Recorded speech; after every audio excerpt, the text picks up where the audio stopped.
ဟုတ်ကဲ့ခုနကတော့ကျွန်တော်ဘောင်ချာလေးထုတ်ပြီးပါပြီပေါ့နော်ကျွန်တော်စတေကာမူလေးပြောင်းပြီးတော့စတေကာမူလေး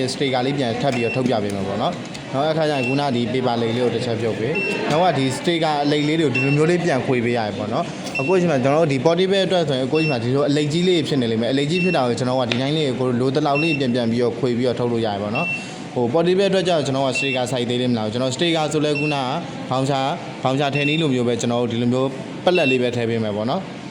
နောက်ဒီ adjust ပြားလေးထဲမှာညှက်မယ်ပြီးတော့ဒီ sticker လေးကိုတစ်ချက်မျိုးလေးထည့်ပေးမယ်နောက်ကဒါခုန sticker မူပြန်ချိန်မယ်ပေါ့နော် sticker မူချိန်မယ်ဆိုရင်ကျွန်တော်ဒီ setting လေးတွေကိုတစ်ချက်ဝင်ပေးပြီးရင် setting လေးနဲ့ပြန်သွားပေါ့နော်ခုနဒီ command မူတာလေးကိုရောက်လာပြီဆိုရင်ကျွန်တော်ဒီဘေးနားလေးကတစ်ချက်ဝင်ပေး ESC ဆိုတာဘောင်ချမူပေါ့နော်ကျွန်တော်နောက်တစ်ချက်ရွှေ့မယ် CPCN ကျတော့ခုနကျွန်တော်ပြောသလိုပဲချားမူပြီးကျွန်တော်နောက်တစ်ချက်ထပ်ရွှေ့မယ်ဒီ TSPN ဆိုတာကျွန်တော် sticker မူလေးချိန်သွားပြီဆိုရင်ကျွန်တော်ဒီဘေးနား feed cloud လေးနဲ့တစ်ချက်ဝင်လိုက်မယ်ဒါဆိုရင်ကျွန်တော် sticker မူလေးဖြစ်သွားပြီပေါ့နော် sticker မူမှန်လားသိချင်တယ်ဆိုရင်ကျွန်တော်ဒီမှာတစ်ချက်နှိပ်လိုက်မယ်ဒီမှာကျွန်တော်ဒီနောက်ခုန sticker မူလေးချိန်သွားပြီကိုလိုချိန်တာမှန်လားသိချင်တယ်ဆိုရင်ကျွန်တော်ဒီဘေးနား feed cloud လေးကိုတစ်ချက်နှိပ်လိုက်ပေါ့နော်ဒီလိုမျိုးသူကဒီလို gas ကြောင်းလေးတွေမှာပေါ့နော်ဒီလို gas ကြောင်းနဲ့ဓာတ်လေးနဲ့ကွက်တိကြိုင်တော့ဒါ sticker မူလေးမှန်ပါတယ်ခင်ဗျာဒါဆိုရင်တော့ကျွန်တော် sticker လေးထုတ်လို့ရပါပြီ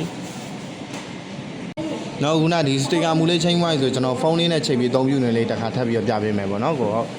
တို့ဒီမှာကိုတို့ဒီ sticker ထုတ်မှဆိုကျွန်တော်ဒီ open label ဆိုရဲ software လေးနဲ့သုံးရမှာပါခင်ဗျာဒီ open label လေးကိုကျွန်တော်တစ်ချက်ဝင်လိုက်မယ်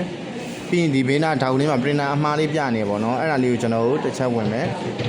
တော့ဒီ printer 001 လေးတက်လာပြီဆိုရင်ကျွန်တော်တို့ဒီ printer 001 လေးကိုတစ်ချက်ချိန်ပေးမယ်နောက်ဒီဟာဆိုရင်တော့ကျွန်တော် printer လေးနဲ့ချိန်သွားပြီဆိုရင်ကျွန်တော်ဒီမိုးလေးတွေကိုတစ်ချက်ဝင်ပေးကျွန်တော်ပြီးဒီ switch ကလေးတွေကိုတစ်ချက်ဝင်ပေးကျွန်တော်ခုနကဘောင်ချမှုက TSPN ဆိုတော့ TSPN လေးကိုနှိပ်ပေးဒါဆိုရင်ကျွန်တော် TSPN နဲ့ပြောင်းသွားပြီဆိုရင်ချိန်လားမချိန်ရသေးရင်ကျွန်တော်ဒီအလဲက printer လေးပေါ့နော် printer လေးကိုတစ်ချက်နှိပ်ကြည့်လိုက်ဒါဆိုရင်ကျွန်တော်ဒီ file to print to page ဆိုနှစ်ရွက်ထပ်လာရင် print to page လေးကိုရွေးပေးဒါဆိုရင်ကျွန်တော်ထုတ်လို့ရပြီပေါ့နော်ဒီ site လေးကကျတော့ကျွန်တော်32ဆက်ကိုအခုယူရတဲ့ site ကိုပဲကိုလို site လေးကိုရွေးပြီးထုတ်လို့ရတယ်32ဆက်ကိုဆိုရင်ကျွန်တော်ဒီ create လေးတွေကိုတစ်ချက်ဝင်ပေးပြီးကျွန်တော်ဒီ site ကလေးပေါ့နော်ဒီမှာဆိုရင်32ဒီမှာဆိုရင်ကျွန်တော်19ဆိုရင် create ထဲမှာဆိုရင်ကိုလိုဒီမှာဒါဆိုရင်ကျွန်တော်တို့32 site လေးပေါ့နော်အဲ့ထဲမှာဆိုရင်ကျွန်တော်တို့ဒီ create လုပ်မယ်ဆိုရင် test လေးလုပ်မယ်ဆိုရင်ကျွန်တော်တို့ဒီမှာ test ပေါ့နော်အဲ့မှာအကိုရိုက်ချင်တဲ့ပစ္စည်းရဲ့အမျိုးအမည်လေးရိုက်လို့ပါတယ်ပေါ့နော်ကျွန်တော်ဒီမှာအောင်ဒီပေါက်စီစားကြနိုင်ရိုက်